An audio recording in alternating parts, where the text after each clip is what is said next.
Kita pelajari yang pertama, anatomi manusia dalam Al-Quran dan Sunnah. Sebagian materi ini pernah saya sampaikan dalam ta'lim umum. Anatomi manusia, ya. Anatomi manusia, ini dalam Al-Quran dan Sunnah. Dalam Al-Quran dan Sunnah. Disebut manusia, konsepsi berpikirnya secara singkat begini. Secara singkat ya, kalau nanti mau lebih mendalam, dibaca buku yang pernah saya sajikan tentang manusia, Ma'rifatul Insan ya, Ma'rifatul Insan. Bimbingan menuju manusia paripurna. Disebut manusia, setidaknya anatominya terbagi pada 3 bagian. Jadi kalau satu di antara 3 ini tidak ada, maka kemanusiaannya dipertanyakan. Hati-hati ya, cek diri kita juga ya. Yang pertama, itu sudah ada fisiknya dulu. Ada bodinya.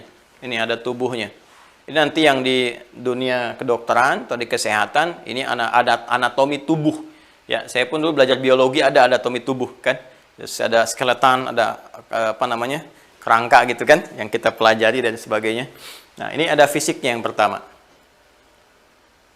Baik, dan ini fisik yang pertama kali berproses, disempurnakan. Ya, misalnya kita temukan di Quran surah ke-15 ya.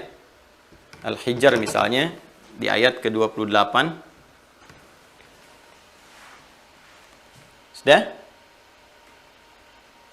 Kemudian di turunan hadisnya yang paling gampang Al-Arba'in saja ya.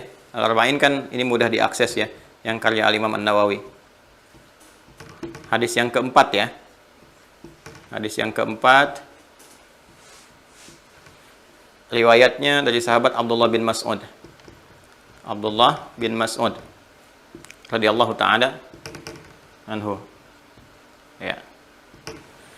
An Abi Abdurrahman Abdullah bin Mas'ud radhiyallahu ta'ala anhu qala Rasulullah sallallahu alaihi wasallam wa huwa shadiqul masduq inna ahadakum yujma'u fi batni ummihi 40 yawman nutfah thumma yakunu mithla dhalika 'alaqah thumma yakunu mithla dhalika mudghah ya thumma fayursalu ilaihi al-malak ya, kemudian fayumaru bikatbi arba'in dan seterusnya hadis. Nah, ini yang pertama, jadi yang pertama dibentuk yang fisiknya dulu, fisiknya. Ini yang paling dasar, ya. Dari Quran surah 15 dari ayat 28 sampai dengan kalau mau diteruskan ayat 29 30 gambarannya. Wa idz qala rabbuka lil malaikati inni khaliqum basyara. Ya, dan ketika Rabb Muhammad SAW berfirman kepada para malaikat dan sebagian kalangan jin yang ada pada saat itu, ini sungguh aku khaliq. Ini ayat yang langsung menyebutkan Allah itu sebagai khaliq. Nih, Allah khaliq. Jadi kalau kita mengatakan Allah sang khaliq, ya, pencipta, Allah langsung mengatakan inni khaliq, akulah sang pencipta. Ya, akulah Tuhan. Jadi kalau di Al-Quran itu tegas kalau aspek ketuhanan. Nanti kalau sudah masuk ke bagian ketuhanan kita akan bahas ya. Bagaimana Allah mengatakan innani anallahu la ilaha illa ana fa'budni. Sayalah Allah, ya, Tuhan yang layak dipertuhankan, disembah, sembah saya. Jadi satu-satunya kitab suci di muka bumi yang menunjukkan kalimat saya Allah, satu-satunya Tuhan yang dipertuhankan, sembah saya cuma di Al-Quran. Ya, kalau Anda nggak percaya silahkan cek, bandingkan dengan kitab manapun. Saya punya koleksi kitab-kitab yang diyakini sebagai kitab suci, tapi hanya di Al-Quran ditemukan kalimat. Ini kita dalam keilmuan ya, argumentasi keilmuan. Jadi kita bahas dalam perspektif ilmu. Dan turunannya, pembuktiannya lewat pembuktian penelusuran gitu. Silahkan dicek. Nah, jadi cuma di Al-Quran ada statement mengatakan, saya Allah yang dipertuhankan, sembah saya. Ya, nah, itu sangat pede dan penting itu keluar. Kenapa? Karena yang menyampaikan Tuhan yang sesungguhnya. Ya, karena itu Allah yang menyampaikan, Tuhan yang sesungguhnya, maka Allah langsung mengatakan. Ya, kan kalau kita manusia tidak memiliki kuasa tertentu, nggak mungkin kan mengatakan, Anda kan nggak mungkin mengatakan saya presiden sementara Anda bukan presiden, mustahil kan? Pasti ada kekakuan kalau nggak di lisan, di tulisan. Ya, Anda mengatakan saya raja, tapi Anda bukan raja, nggak mungkin kan? Hanya raja yang mengatakan saya raja, hanya presiden yang mengatakan saya presiden. Hanya ustadz yang mengatakan saya ustadz. Anda mengatakan sesuai dengan jabatan yang disandang, ya, passion yang dipilih. Pasti dikatakan. Ya, kalau Tuhan pasti mengatakan saya Tuhan. Kalau bukan Tuhan, nggak akan berani mengatakan saya Tuhan. Ya kan? Fir'aun pun ketika mengatakan saya Tuhan, diralat kan ujungnya. Ujungnya diralat. Saya sekarang yakin pada Tuhannya Musa dan Harun.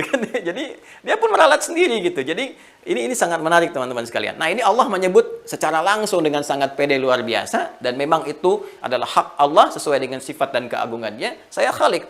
Inni khalikum basyara. Saya akan mencipta manusia ini. Disebut dengan basyar. Kalau sudah basyar, itu sudah masuk ke tampilan fisik. Ini ya. Jadi kalau sudah menyoal tentang fisik disebut basyar. Disebutkan 35 kali dalam Al-Quran.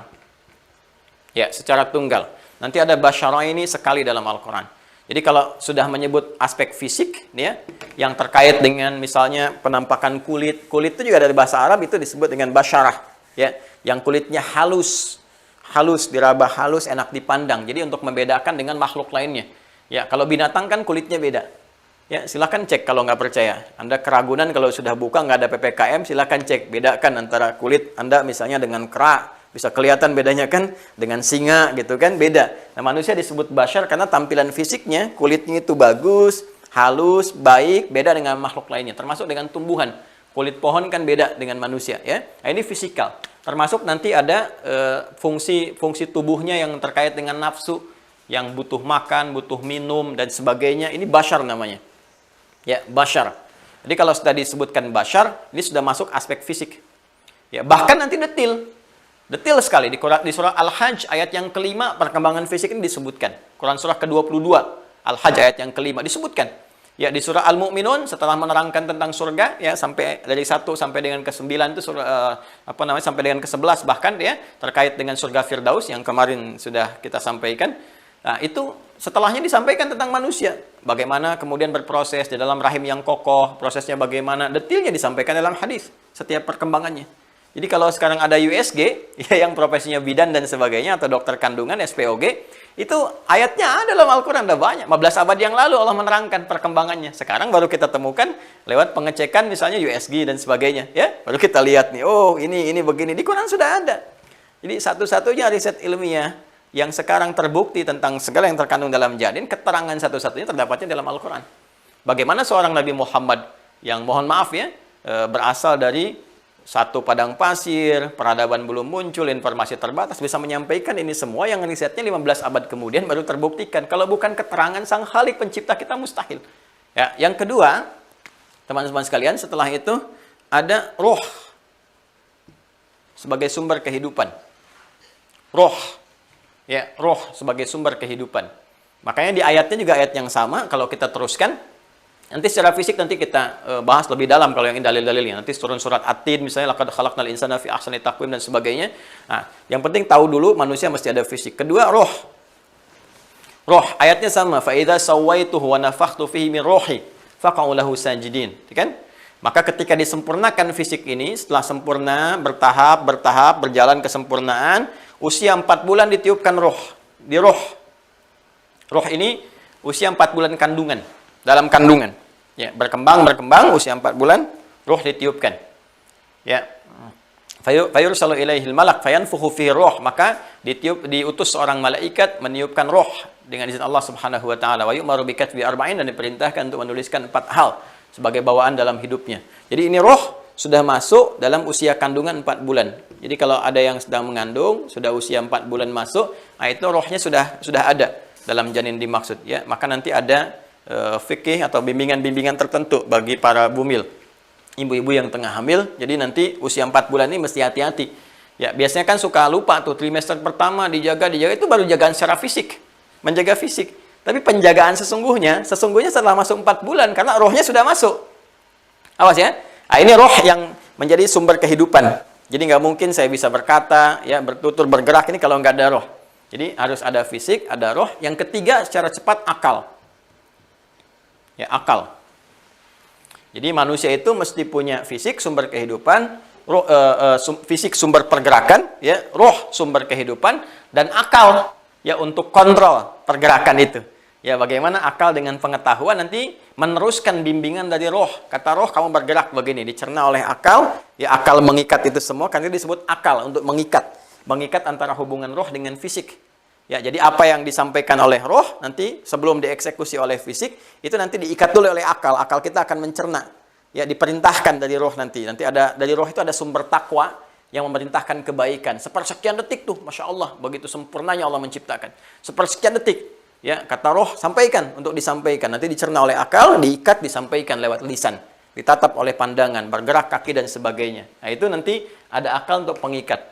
Ya, akal ini teman-teman sekalian, dan roh ini dan fisik ini, itulah tiga yang membentuk kemanusiaan seorang manusia secara umum. Pokoknya ada tiga.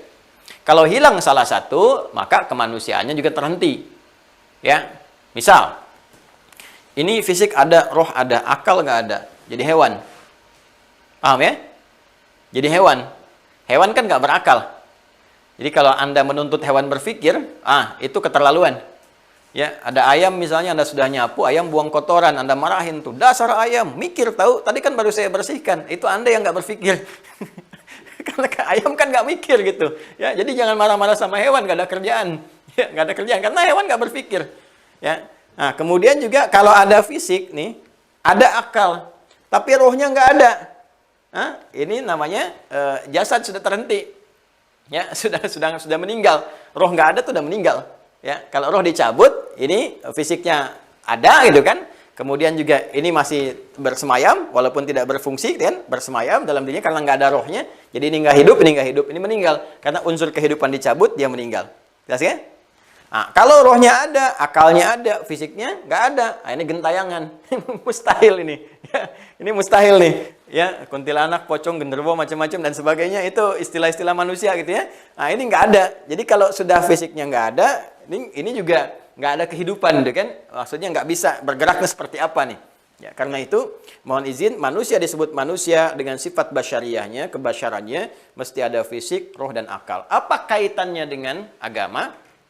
Kaitannya adalah setiap bagian dari manusia ini, saya tidak katakan tubuh ya, setiap bagian dari manusia, teman-teman sekalian, ini memiliki kebutuhannya masing-masing. Harus ada nutrisi, harus dipupuk, kalau nggak hidup. Contoh misalnya, turun Quran surah kedua ayat 168, Al-Baqarah ayat 168. Ya ayyuhan nasu, hei semua manusia. Ini yang tadi hudal linnas. Hei semua manusia, hukum universal. Ya kulu mimma fil ardi halalan thayyiba. Silahkan Anda berpetualang di bumi, minimal untuk memenuhi kebutuhan hidup Anda secara fisikal, cari makan. Tapi harus yang menyehatkan, nutrisinya bagus, halalan, cari dengan cara yang halal, ya kan? Ya, kalau nggak halal juga jadi pikiran, jadi nggak bagus juga ke fisik. Ya, kemudian thayyiba yang menyehatkan, 5.000 halal, tapi dicari yang membuat diri kita sakit misalnya kan? Makan nasi uduk pakai sambal, sambalnya sebaskom, ya nggak thayyib, halal tapi nggak thayyib, gitu kan? Nah, jadi konsepsinya apa? Kalau kita ngikutin satu ayat ini saja, sehat fisik kita itu, sehat. Ya, ada ayat nanti tentang ini halalan thayyiban, ada ayat melarang makanan-makanan yang diharamkan. Kenapa? Karena berdampak kepada fisik. Makanya ada yang diharamkan. Makan daging A misalnya, makan B, makan C, makan D. Kenapa yang haram? Ini diharamkan, sebetulnya bukan sekedar untuk mengharamkan. Ini haram, larang. Bukan itu tujuannya. Ada sesuatu yang besar untuk kemaslahatan hidup kita. Makanya haram itu seakar dengan kata hormah. Hormat itu kehormatan. Hormat itu dari bahasa Arab. Hormat itu dari bahasa Arab. Dari kata hormatun. Kenapa muncul hukum haram? Untuk menjaga kehormatan manusia. Supaya tetap terhormat. Ya, jadi kalau ada makanan yang baik-baik, yang halal-halal, kenapa cari yang haram gitu kan? Nah, ini fisik. Kalau nggak makan ini bermasalah. Akal juga sama, butuh makanan, butuh nutrisi. Ya, apa makanannya? Pengetahuan, ilmu. Makanya banyak ayat di Al-Qur'an itu ayat-ayat yang mendorong kepada penguatan pengetahuan. Ya, misalnya wahyu pertama turun Iqra bismi rabbikal ladzi khalaq. Ya. Kemudian nanti afala yatadabbarun al-Qur'an. Tadabbur, la'allakum tatafakkarun. Tafakkur, mengembangkan pemikiran kita. Ya, ada tadzakkur, tafakkur, tadzakkur, tadabbur dan sebagainya. Ayat-ayat riset banyak di Al-Qur'an itu yang mendorong kita untuk mengembangkan pengetahuan. Karena penting akal berkembang. Ada jutaan ya di bagian sel tubuh kita itu yang menyambungkan kepada saraf-saraf kita yang terhubung kepada akal. Kita sehari nggak baca aja, nggak dapat informasi, itu bisa mati sebagian dari sel-sel tertentu yang terhubung kepada akal kita atau saraf-saraf tertentu. Ya, makanya penting kita belajar mencerna. Ini kan Allah kasih pendengaran dan penglihatan. Ya, salah satunya kan sumber pengetahuan supaya akal terus terjaga, dapat nutrisi. Coba kalau Anda sehari nggak mau dengar, tutup telinga dan nggak lihat, itu pasti akan berpengaruh kepada fisik kita. Ya, minimal pusing, minimal capek, lelah itu, penat. Nggak percaya silakan tes sehari aja, nggak dengar, nggak lihat. Jadi tutup telinga sekuat-kuatnya, tutup mata begini, itu akan berpengaruh kepada keseimbangan kehidupan kita, pada tubuh kita bahkan dan sebagainya. Karena itu masih butuh kita masukkan. Ya, karena itu di Quran surah ke-17, teman-teman sekalian, Al-Isra ayat 36, itu yang paling dasar pendengaran dan penglihatan itu disebut sumber pengetahuan. Wala taqfu ma laysa laka bihi ilmun innas sam'a wal basara wal fuada kullu ulaika kana anhu mas'ula. Jangan ikuti segala hal yang tidak punya dasar pengetahuannya, yang bisa dicerna lewat pikiran, lewat akal. Innas sam'a, sungguh pendengaran itu sumber pengetahuan. Ya, wal basara, dan penglihatan itu, wal fuada, dan akal kita itu ya untuk mencerna itu, ya itu bagian dari sumber pengetahuan. Nalar, fuad itu nalar, ya. Jadi pandangan, penglihatan kita, pendengaran kita, kemudian nalar kita, itu suatu saat akan ditanya, kata Allah, dipertanggungjawabkan sebagai sumber pengetahuan. Ini teman-teman sekalian. Jadi butuh nutrisi, makanya kita sekolah kan? Sekolah. Rata-rata kan S, ya, S, SD, S, SMP, S, SMA, S1, S2, S3, ya, S4, kerupuk 3, semua S kan. Ya, itu untuk memenuhi apa? Ini kebutuhan akal. Jadi Anda bayangkan, yang fisik saja butuh nutrisi. Akal saja butuh nutrisi, sampai kita sekolah, baca ini itu. Sekarang sumber kehidupan utama yang menggerakkan fisik dan akal, masa nggak butuh nutrisi? Pasti dia butuh sesuatu. Ya, untuk hidup, untuk berkembang, supaya punya gairah hidup yang benar. Ini kan yang paling inti ada di sini, makanya saya letakkan di pertengahan, khairul umur awsatuha. Ya, jadi kalau kita ini saja yang digerakkan oleh ruh butuh makanan, akal butuh makanan, masa penggeraknya nggak butuh? Ya, suplemen, nggak butuh nutrisi, mustahil, pasti butuh. Nah, ketika kita ingin mendapati makanannya, apa makanan roh ini? Mesti kita cari, gali lagi ke sumbernya. Kata Allah di Quran surah ke-17 ayat 85. Al-Isra 85. Yas'alunaka 'anir roh. Mereka banyak bertanya kepadamu tentang hakikat roh. Roh ini bagaimana? Esensinya apa? Ya kan? Kemudian kebutuhannya apa? Jadi kalau ada sekarang misalnya penelitian tentang roh, ya penelitian yang terlambat juga. 15 abad yang lalu udah ada yang tanya-tanya begitu. Turun ayat, Qulir rohu min amri rabbi. Khusus masalah roh ini, min amri rabbi adalah urusan Tuhanku, Rabbku, urusan Allah. Jadi semua yang terkait dengan kebutuhan roh ini, karena ini dasar pokok kehidupan dan sebagainya, sumbernya langsung dari Allah. Ya. Kalau ini Allah lekatkan lewat ikhtiar. Allah lekatkan lewat ikhtiar. Ini sumbernya dari Allah juga. Kebutuhan fisik sumbernya diterangkan oleh Allah. Nih begini, kamu ikhtiar begini. Nih begini akal, kamu ikhtiar. Kamu yang belajar, kamu begini. Roh, semua kembali kepada Allah ketetapannya. Sumber kehidupan, sumber penggerak, sumber inti dan sebagainya. Allah yang maha tahu ingin menetapkan. Nah, ini ada sesuatu yang penting. Kenapa ketika urusan roh ini, semua dikembalikan kepada Allah Subhanahu wa Ta'ala secara langsung. Sementara yang ini kita diberikan keterangan, walaupun sumbernya dari Allah juga. Ini dari Allah juga, tapi kita diberi keterangan. Kamu silahkan makan, silahkan beraktivitas, diberi keluasan. Cuma ini jangan yang disentuh yang begini. Ya, dan jangan bertanya, kenapa yang enak-enak itu yang dilarang gitu kan? Gak usah bertanya begitu. Cari aja, begini. Ya, masuk ke sini, silahkan kerjakan. Tapi ketika masuk kepada roh, spesifik Allah katakan, Qulir rohu min amri rabbi, wa ma utitu minal ilmi illa qalila. Kalian nggak bisa menguasai segala hal, kata Allah. Ada satu bagian yang semua dilekatkan langsung kepada Allah, Allah yang berikan langsung. Masya Allah. Makanan roh itu Allah yang langsung berikan. Ya, Allah menunya yang langsung tampilkan. Ya, laisa kamitsli syai', jangan dibayangkan macam-macam, nggak boleh. Yang saya sampaikan ini tata kebahasaan. Allah yang langsung tampilkan menu untuk roh. Allah yang siapkan kebutuhan-kebutuhan roh dan sebagainya. Nah, semua hal yang disiapkan oleh Allah itu untuk menjadikan roh ini semakin kuat, semakin hidup, sehingga semakin mendekatkan kebutuhan-kebutuhan manusia dalam kehidupan terpenuhi dan menjadikan dirinya semakin dekat dengan Allah Subhanahu wa Ta'ala. Ini rahasianya. Jadi, kenapa Allah berikan semua kebutuhan roh itu langsung dari Allah Subhanahu wa Ta'ala, ya, menunya, macam-macamnya dan sebagainya? Tujuannya pertama, untuk memberikan bimbingan pokok kepada manusia supaya benar menjalani hidup, karena ini intinya, jangan sampai keliru. Ya. Yang dengan ini, fisik digerakkan dengan benar, akal digerakkan dengan benar, sehingga ilmunya juga benar, fisiknya benar, dan dalam kebenaran ini terbangun kedekatan dengan Allah Subhanahu wa Ta'ala.